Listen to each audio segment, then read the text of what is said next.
Datuk Speaker, kita semua tahu bahawa Rang Undang-Undang Kanun Jenayah Syariah 2 1993 telah pun diluluskan sejak 22 tahun yang lalu. Ini sudah lama, 22 tahun ni, kalau orang berkahwin anak tiap-tiap orang, tiap-tiap tahun beranak seorang, 22 orang anak. Dan kalau orang yang punya anak yang kecil 22 tahun yang lalu, sekarang ini kalau anak perempuan dah dipinan oleh orang dah. Kita bukan setakat boleh menantu, dah boleh cucu. Saya menyatakan demikian untuk memberi gambaran bahawa kita tidak gelojoh. Sebab ada orang yang mengatakan kenapa kita nak segerakan. Ini tak perlu disegerakan. Bukan segera. Ini sudah lama dan sekarang ini nampak laluan terbuka.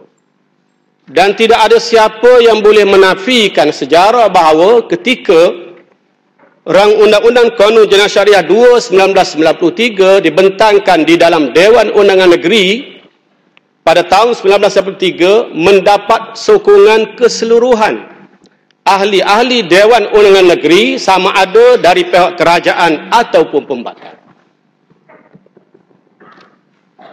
Dan saya mengharapkan hari ini juga kita mendapat sokongan dari semua ahli Dewan. Kerana pindaan yang kita buat ini, apabila kita mengambil kira pandangan-pandangan semua pihak, termasuklah pandangan orang bukan Islam. Ini keterbukaan kita. Kalau kira ini kanun jenayah syariah, undang-undang Islam, tidak ada kena-mengena dengan orang bukan Islam. Walaupun begitu, kerana kita terbuka, pandangan mereka kita terima. Sebab itu dalam pindaan yang kita buat, undang-undang ini hanya terpakai kepada orang Islam sahaja. Kanun ini hendaklah terpakai kepada tiap-tiap orang Islam yang mukallaf. Bagi apa-apa kesalahan di bawah kanun ini yang dilakukan olehnya dalam negeri Kelantan, ini disebut dalam Seksyen 2. Hanya untuk orang Islam sahaja. Kalau sebelum ini orang bukan Islam diberi pilihan. Kalau kita membaca dalam Al-Quran, firman Allah Ta'ala, فَإِنْ جَاءُوكَ فَحْكُمْ بَيْنَهُمْ أَوْ أَعْرِضْ عَنْهُمْ.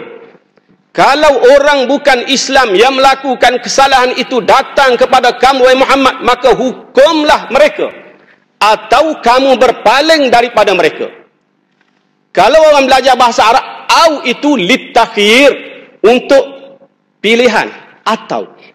Bahasa Melayu pun atau. Atau ni makna untuk pilihan.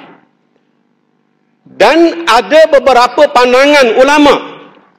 Kita mengambil pandangan bahawa orang bukan Islam, kita tidak paksa mereka.